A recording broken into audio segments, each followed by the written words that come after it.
Isang mapagpalang umaga po sa ating lahat. Purihin ng ating Panginoon. Today is the 13th. Is it? 13th of September. Amen. Ilang araw na lamang po bago ang ating anniversary. 1 week, 8 days. Mayroon na lang tayong 8 araw. Napakabilis. Amen. Hindi natin namamalayan na nauubos ang mga araw. Amen. Kaya sa mga pagkakataong ito, since we are in this agreement that we shall have our prayer and fasting, sino sa atin po ang nakapagpasimula na sa mga pag-aayuno? Praise the Lord. Purihin ng Panginoon, pakabakuran tayo ng Diyos, at ang ating papaksayin ay patuloy pa rin at patungkol sa kapangyarihan sa likod ng ayunong panalangin. Dito sa ating teksto, in the book of Daniel, chapter 10, if we will read from verses 1 hanggang 3. Amen. Kilala natin si Propeta Daniel. Si Propeta Daniel ay isa sa mga kilalang propeta sa Lumang Tipan na kung saan siya ay madalas na makakita ng mga pangitain na mula sa Diyos. Amen. Madalas din siyang gamitin ng ating Panginoon upang alalayan ng mga ang mga hari na kanyang that he worked with, amen, during him being a prophet. And there was this time when Daniel was really finding it hard to even understand the vision that he received from the Lord. So during the time of the reign of Cyrus, amen, when the Babylonian Empire was, sabihin na natin, nang sila ay matalo ng panahon ng mga taga-Persya. Amen. Itong si Haring Cyrus sa panahon niya, nang si Propeta Daniel ay nakakita ng pangitain. Ngunit hindi niya maunawaan yung pangitain niyon. Amen. Kaya ang ginawa ni Belteshazzar o ang ibang tawag ay Daniel. Ito ang ipinangalan sa kanya. Amen. Dito sa talatang 2, ganito ang nangyari ayon kay Daniel. Nang panahon iyon, 3 linggo akong nagdalamhati. Kaya nang siya humihingi ng karunungan sa ating Panginoon, kung ano ba yung nakita niyang pangitain, doon sa verse 1 kasi may pangitain doon eh. O, kaya ang ginawa niya, 3 linggo siya na nag-ayuno. Hindi siya kumain ng anuman, solid food or whatever that is fluid. He was abstaining from intake of food and fluid. Amen. At sa 3 talata, ang sabi ng salita ng Diyos, hindi ako kumain ng masarap na pagkain, hindi tumikim ng karne, o uminom ng alak, at hindi rin ako nagpabango ng katawan sa loob ng 3 linggo. Baka mayroong ang ibang magsabi sa atin dito, umiinom pala ng alak si Daniel. Ibang klaseng alak yon mga kapatid. Hindi ito alak na nakakalasing. Amen? Because there are different types of wine. Amen. But Daniel himself knew that he is not allowed to drink any kind of spirit or wine na makapagpapalasing sa kanya. Gayunpaman, nang siya'y nakaayuno, kanyang isinantabi ang pangangailangan ng kanyang lupang katawan. He set aside his physical wants and needs, such as food, as one of the basic needs of human. Kaya mga kapatid, sa kanyang pag-aayuno, amen, sa kanyang pagpigil sa pagkain o anumang inumin, siya ay nanalangin. Amen. Kaya sa ating mga fasting times, do not forget to pray. Tayo po ba'y nakakapanalangin? Amen. Purihin ang ating Panginoon. Ngayon, si Daniel, nagtataka siya. Bakit sa 3 linggo na siya'y nag-aayuno, wala pa siyang nakukuhang kasagutan sa kanyang mga panalangin? Maaring tayo rin ay gaya ni Daniel, na minsan dumarating sa atin na para bagang hindi tayo pinakikinggan ng Panginoon sa ating mga panalangin. At alam naman natin sa ating sarili na tayo ay gumagawa ng kalooban ng Diyos. Pero ngunit bakit wari bagay hindi tayo pinakikinggan? Amen? Bukod sa bahagi ng tao na tayo ay mag-ayuno, amen, at tayo ay manalangin, marapat lamang na ating maunawaan na sa kabilang bahagi ay mayroon ding mga kaganapang nangyayari. That when we pray, amen, when the angels send our requests to the throne of God, because whenever we pray, mayroon tayong mga messengers. Amen. Mayroon tayong mga panalangin na inihahatid sa luklukan ng ating dakilang Diyos. At ang tagapamagitan ay ang ating Panginoon. Amen. Dito mga kapatid, mayroong isang nilanang na nagsalita sa harapan ni Daniel. At yamang siya lang ang nakakita ng pangitain dahil siya lamang ang nag-ayuno. No? Yung kanyang mga kasamahan, sila'y natakot. Hindi nila nauunawaan ang nangyayari kay Propeta Daniel dahil hindi nga nila nakita kung ano yung nakita ni Propeta Daniel. Kaya kung ating susundan ang pagbasa, mga kapatid, basahin natin dito sa aklat, dito sa talatang 4. Nung ika-24 na araw ng unang buwan, nakatayo ako sa tabi ng malawak na ilog ng Tigris. Tuloy natin ang pagbasa. May nakita ako doon na parang tao na nakadamit ng telang linen at may tali sa baywang na puro ginto. Ang katawan niya'y kumikinang na parang mamahaling bato, ang kanyang mukha ay kumikislap na parang kidlat, at ang kanyang mga mata ay nagliliyab na parang sulo. Ang tanong ko, who's this? Panginoon. Who's this entity Panginoon that Daniel saw? Panginoon. Mga kapatid, shall we read this in English? His body was like topaz, his face like lightning, his eyes like flaming torches, his arms and legs like the gleam of burnished bronze, and his voice like the sound of multitude. I, Daniel, was the only one who saw the vision. Those who were with me did not see it, but such terror overwhelmed them that they fled and hid themselves. So I was left alone, gazing at this great vision. I had no strength left. My face turned deathly pale and I was helpless. Sometimes we think that whenever we see visions, whenever we receive messages, amen, from God, akala natin we are always at our very strength. Amen, mga kapatid. Minsan do you experience this sometimes? Kung kailan feeling nyo kayo ay nasa pinakamahina, doon nyo mas nararamdaman yung mayamang pakikiusap ng Panginoon. Nararamdaman nyo ba ito minsan?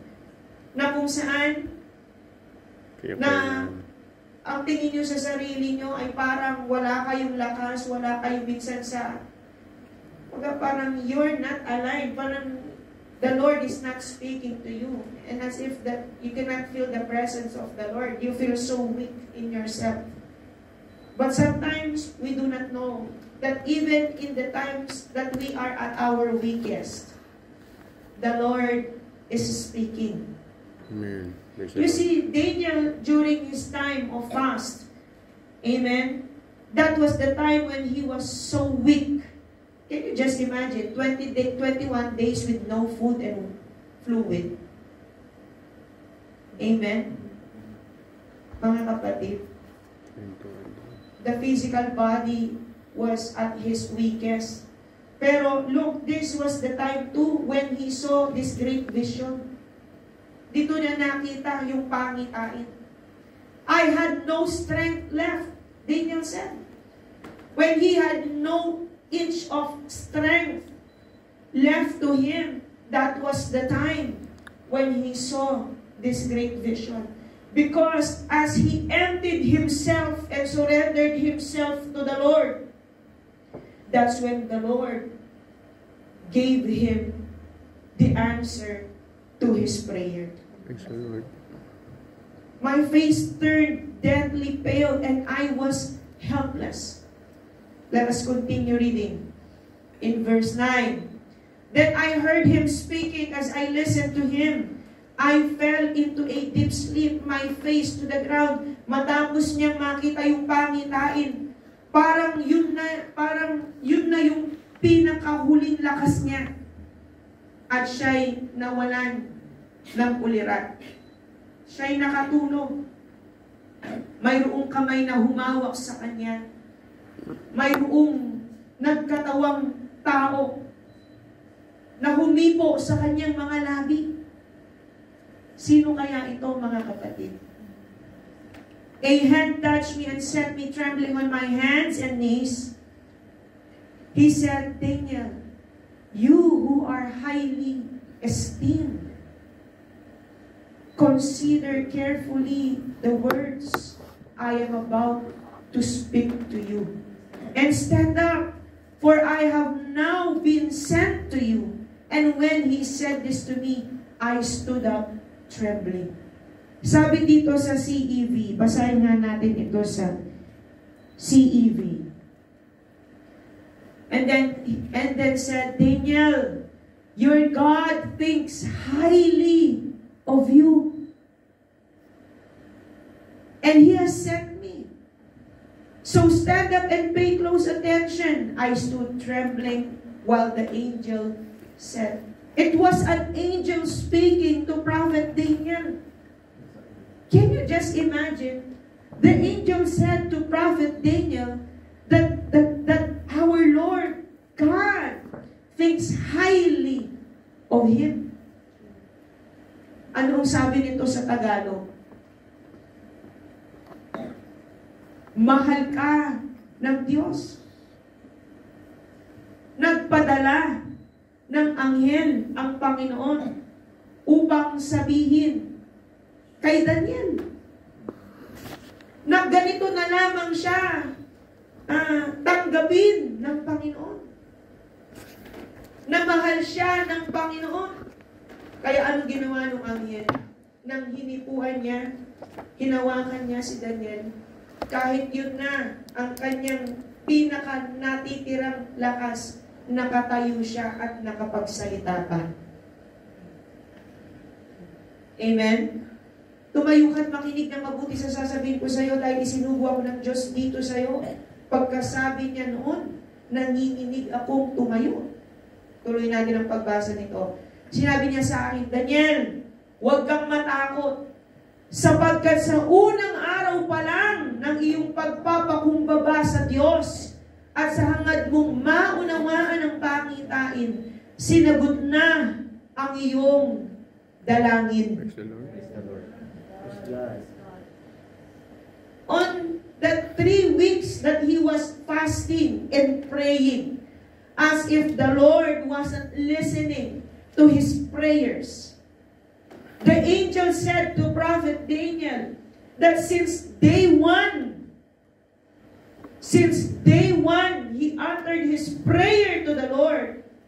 Ang sabi ng anghel, sa unang araw pa lamang ng iyong pagpapakumbaba sa Diyos at sa hangad mong maunawaan ang pangitain, sinagot na ang iyong dalangin. Praise the Lord.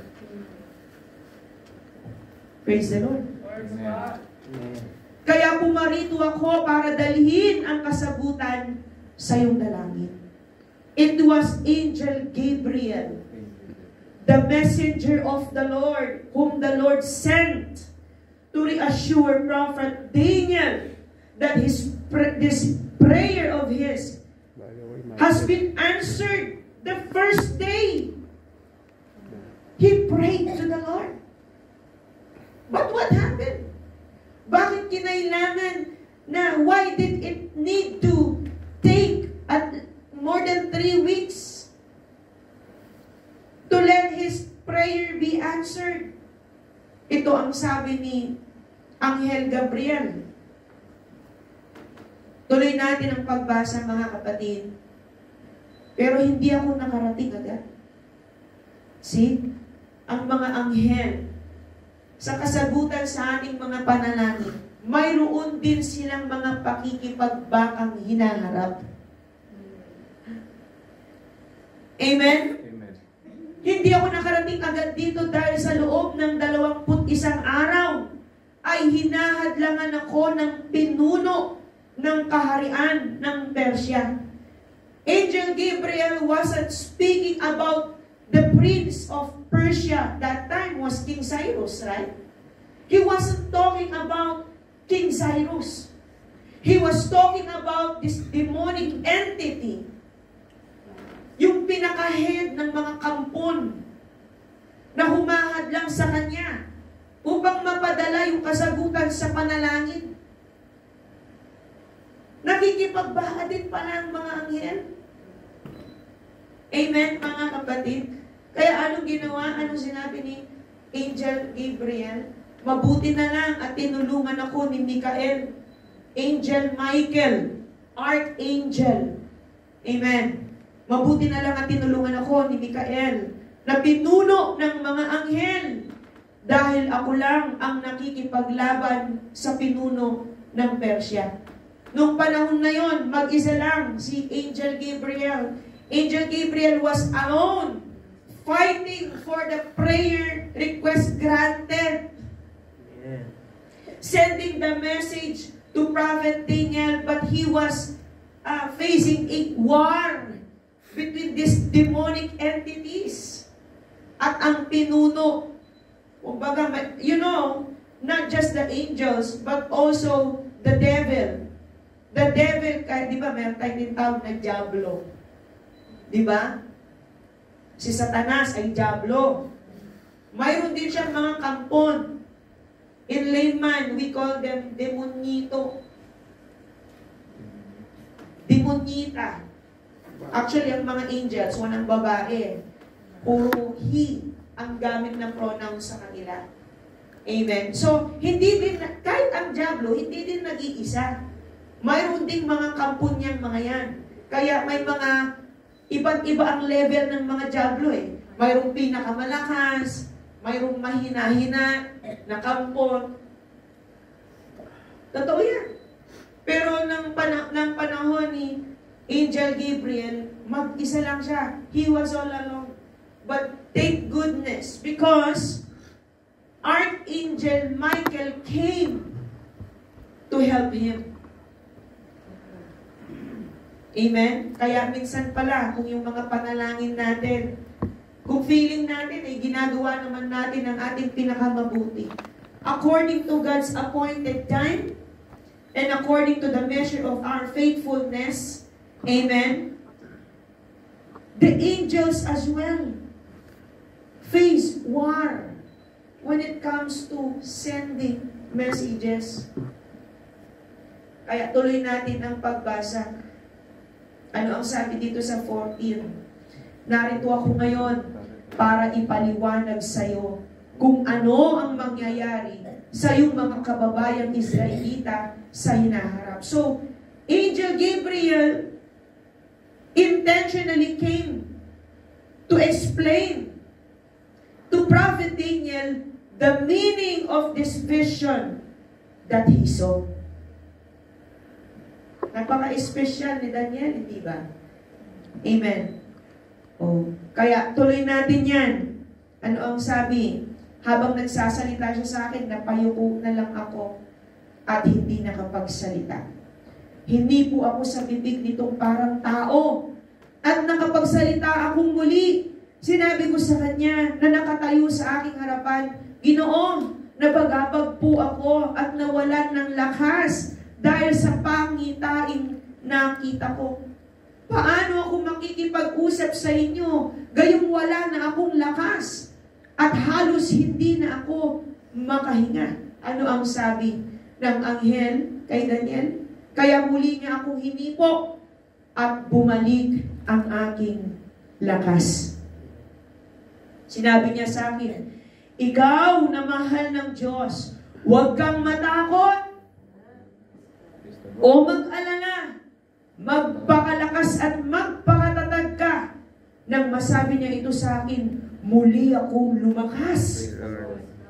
Sinabi ko sa kanya, ituloy niyo po ang pagsasalita dahil pinalakas niyo na ako. It was the message of the Lord, delivered by angel Gabriel, that gave strength to the body, to the whole being of Prophet Daniel. This is why, even though during the times of prayer and fasting, we feel weak, we don't know on the other aspect of our life, the spiritual aspect of our life, we are being strengthened. Humihina man ang ating lupang katawan, hindi natin namamalayan na yung espiritu natin ay pinalalakas na lalo ng ating Panginoon. Amen, mga kapatid? O kaya kapag tayo nag-aayuno, hindi gutom na ako. No? Habang ikay nag-aayuno, puro ka reklamo. Huwag mo akong utusan. Nag-aayuno ako. Wala ka naman. Di ba? Mga kapatid, pause ka pa no? 3 days fasting. Huwag natin gagawin yun, amen? Huwag natin gagawin kabigatan na tayo nag-aayuno. Habang tayo ay humihina, while we set aside our physical needs, our physical bodies, let us desire to be strengthened in our spirit. Just like Prophet Daniel, he was seeking the Lord. So in times of our prayer and fasting, our utmost desire is to seek the Lord with all our heart, with all our mind, with all our strength, with all our whole being. That is the secret for us to have this effective and more meaningful prayer and fasting. Amen? Amen. Kaya huwag natin nahayaan, dadaan lang itong prayer and fasting nito. Check day 1. Check day 2. No? You keep on checking, but you forgot to check what's happening in you. You forgot to check whether this fasting is really helping you. Amen, mga kapatid? Kaya dito natin makikita na maging sa ating kahinaan ng lupang katawan, kapag ating unahin, di pa naman kumain dito si Daniel bakit siya lumakas? Di ba? Nang kausapin siya ng anghel, bakit bumalik yung lakas niya? Dahil yung mismong salita ng Diyos ang nagpalakas sa kanya. Yes, the Lord. Kagaya ng ating Panginoon, when Jesus fasted in Matthew chapter 4. Remember this? Remember that even in the times of our fasting, the enemy is at work. Nay. The enemy is at work to change the set of our mind, our heart, our spirit, and even devil. Hindi niya, hindi niya, what's this? Maging ang ating Panginoon. Hindi siya natinag sa panahon ng pag-aayuno ng Panginoon. When Jesus was fasting, the devil was there to tempt Him.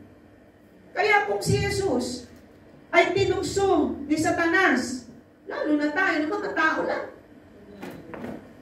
O, di ba mga kapatid, sa ating mga fasting, habang ikaw ay nagpa-fast, Facebook ka ng Facebook, kita mo yung pagkain, wow, ang sarap. Pagkain. Luhod ka, Lord, break muna. Kain ako. Kain muna ako. Kaya sabi ng demonyo, ang sabi ni Diablo, ni Satanas, kay Jesus, di ba? Sabi sa 4, umpisahan natin yan sa 3, sige.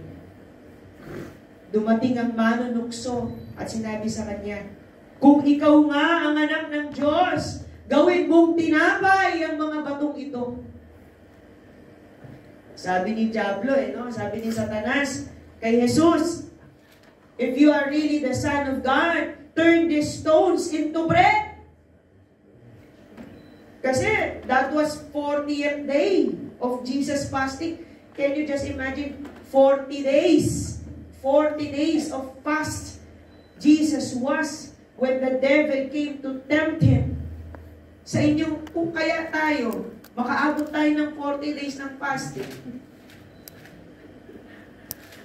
Siguro, bawat makita na lang natin na butil-butil na sa gutom natin. Pero anong sabi ng Panginoon? Sabi sa 4, pero sumagot si Jesus. Sinasabi sa kasulatan, hindi lang sa pagkain nabubuhay ang tao, kundi sa bawat salita ng Diyos. So while we fast, we feed ourselves with the Word of God. Kaya let us not forget that while we empty ourselves, we fill ourselves with the true bread. Because Jesus is the Word. Amen? Amen. Huwag nating hahayaan na tayo ay na tayo hindi makakain ng salita ng Diyos dahil kapag kahit ikay mag-ayuno at wala kang pagbubulay ng salita, nagsasayang ka lang ng oras. Amen? Pinafasting mo na ang iyong katawan, pinafasting mo pa ang iyong spirito. Diba? Nanlalambot na nga yung lupang katawan mo, nanglulupay-pay pa ang espiritu mo. Kasi nga, hindi mo pinapakain ng salita ng Diyos. Kaya hindi pa natinag ang Diablo. 3 beses niyang sinubukan ng Panginoon. Ano ang sabi niya sa 2? Tuloy natin ang pagbasa. Talaga si Diablo, do not expect na ang Diablo'y tutuksuhin ka lang ng minsan. No. Lalo na habang ikaw ay nagiging mas lalong espiritual sa iyong pag-aayuno, mas makikita mo yung gawa ng kaaway. Totoo yan. Amen. Dinala naman siya ng Diablo sa Jerusalem, ang banal na lungsod, doon sa pinakamataas na bahagi ng templo. Verse 6. At sinabi niya kay Jesus, kung ikaw nga ang anak ng Diyos, tumalon ka. But the devil did not win. Feeling niya kasi, baka nag-hallucinate na si Jesus. Ganun niya maliitin ang anak ng Diyos. Akala niya nagdideliryo ang Panginoon para ganun na lamang niya kadaling sundin ang utos ng Diablo. Pero ano ang sabi? Bago pa man niya kausapin itong Diablong ito, mayroon pang follow up si Satan sa kanya. Anong sabi? Uutusan ng Diyos ang kanyang mga anghel na ingatan ka at aalalayan ka nila upang hindi tumama ang iyong mga paa sa bato. Ano ang sabi sa 7? Pero sinagot siya ni Jesus, sinasabi sa kasulatan, huwag mong subugin ang Panginoon mong Diyos. Kaya mga kapatid, while we are now in this, what we can say, a righteous suffering sa ating mga pag-aayuno. Amen. Huwag nating hahayaan na tayo ay matukso ng kaaway. In James 4:7, para ang dyablo'y tumalsik, para ang dyablo ay umalis at masaway. Amen. Ano ang dapat nating gawin? Magpasakop tayo sa Diyos. Kaya magpasakop kayo sa Diyos. Labanan ninyo ang dyablo at lalayo ito sa inyo. Paano tayo magpapasakop sa Diyos? O halimbawa, sa mga kabataan, kayo ay nakapas.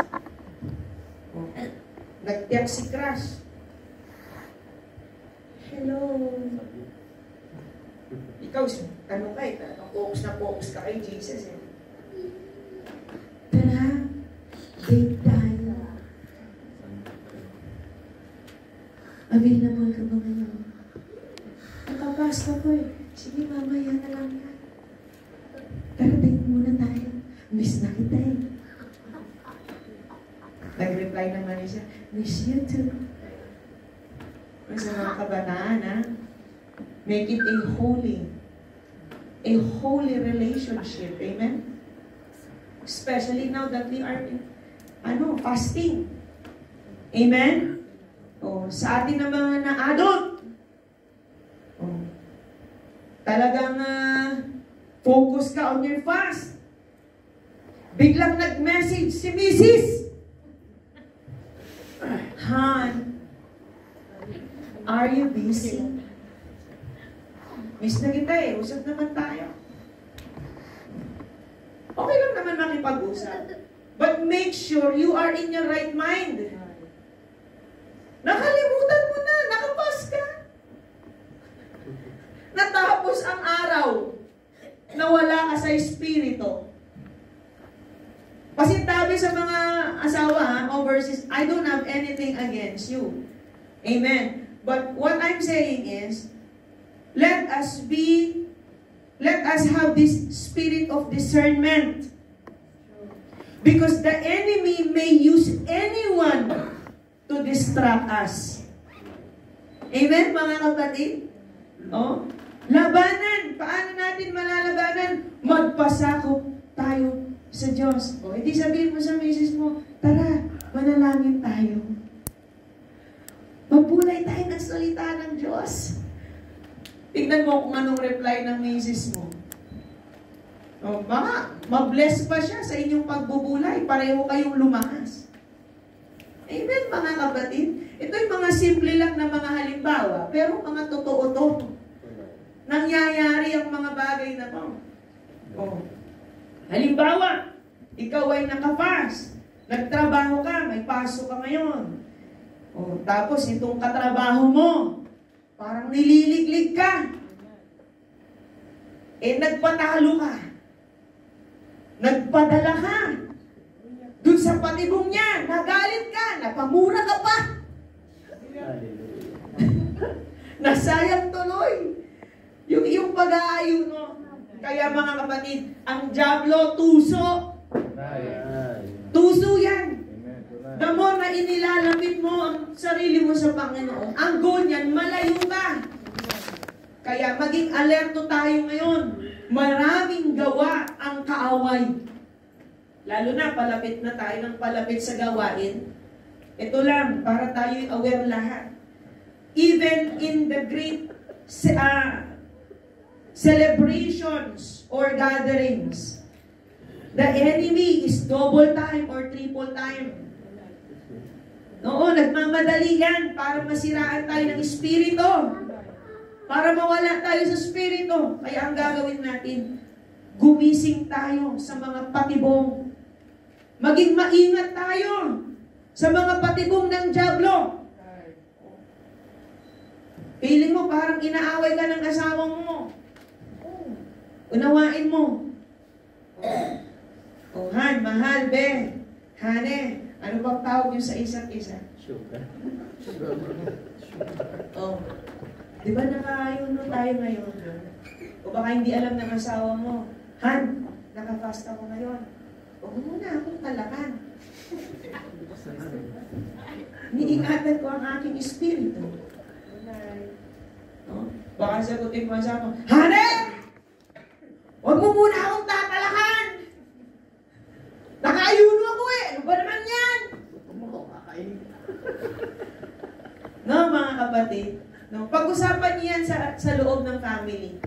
Kailangan all of you are aware para mag-ingat ng isa't isa sa loob ng tahanan.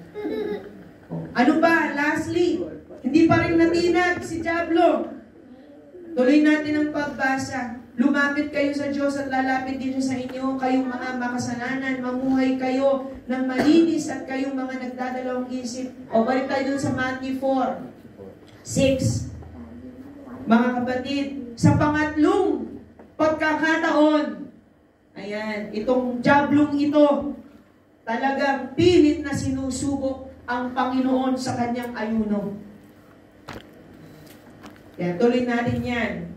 Pagkatapos, dinala pa siya ng Diablo sa isang napakataas na bundok at ipinakita sa kanya ang lahat ng kaharian sa mundo at ang kayamanan at kadakilaan ng mga ito. At sinabi ng Diablo kay Jesus, ang lahat ng yan ay ibibigay ko sa iyo kung luluhod ka at sasamba sa akin.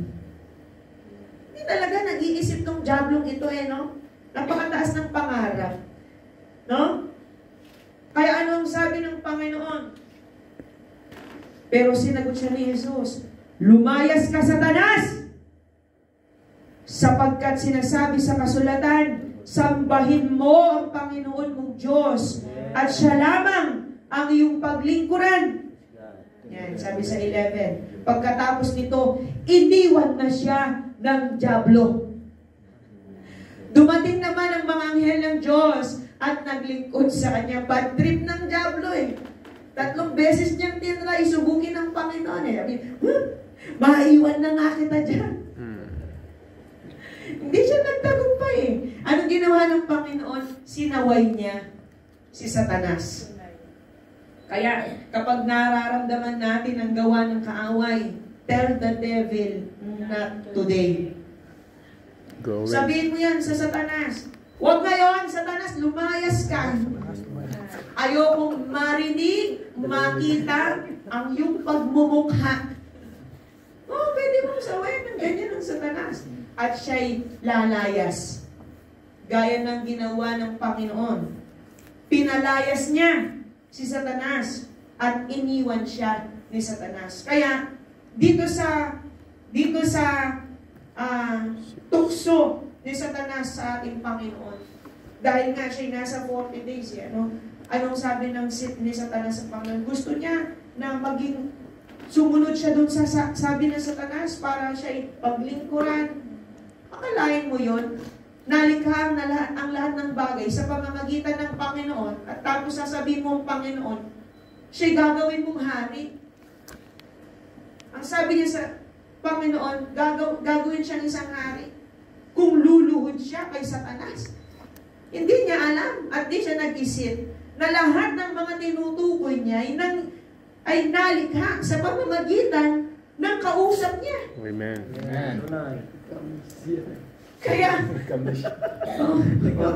may dementia dito si Satanas Demented din Pero, tignan niyo mga kapatid,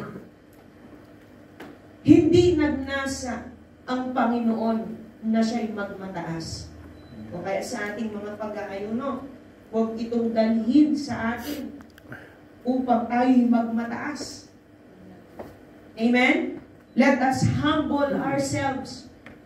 While we do these sacrifices for the Lord, while we abstain from any worldly and earthly desires. Amen? Mga kapatid, let us check our hearts, our minds, our spirit, our whole being to always keep ourselves humble. Kaya dapat after ng ayunong ito, ng mga panalangin ito at pagbubulay ng salita ng Diyos, masumpungan tayong lahat sa spirito ng kapakumbabaan. Kaya yan, kapag tayo natagpuan ng Panginoon, when we humble ourselves, God will exalt us. Amen. Praise the Lord. Diyan mo makikita, tingnan mong ginawa kay Daniel, nang hindi niya na kayang-kaya, patuloy niya nang ibinaba ang kanyang sarili. Physically and spiritually, itinaas siya ng Panginoon. Praise the Lord. Pinalakas ang kanyang lupang katawan. Tinanggap pa niya ang salita ng Diyos. Ang sabi, mahal ka ng Diyos. Hindi ka ba lalakas? Amen. Pag marinig mo sa isang anghel na ang sabi ng Panginoon, mahal ka ng Diyos, Amen. lalakas at lalakas ka talaga. And in English it says that He's highly favored. Highly favored. Highly esteemed. So whenever we humble ourselves before the Lord, we are being highly esteemed by the Lord. Praise the Lord. Itataas ka. And I believe for one, while we unite in the spirit of righteous sufferings, the Lord will lift us up. Amen. Ginagawa naman natin ito para hindi tayo, our goal is not to be exalted. Our goal is to exalt the name of the Lord. But while you exalt the name of the Lord shall exalt you as well. Kaya mga kapatid, this 10th church anniversary, may our deepest desire, may it be our deepest desire to exalt the Lord. Amen. Even sa panahong ito ng ating mga pag-aayuno. Dahil kapag ang pag-aayuno natin ay dalhin tayo sa pagmamataas, wala tayong mapapala. Amen? Kaya ito ang pangako ng Panginoon, gaya ng ginawa kay Propeta Daniel. Ano ang sabi dyan sa 18 and 19? Sabi sa CEV. Ayan, in CEV, to God be the glory. I am nearly years 18.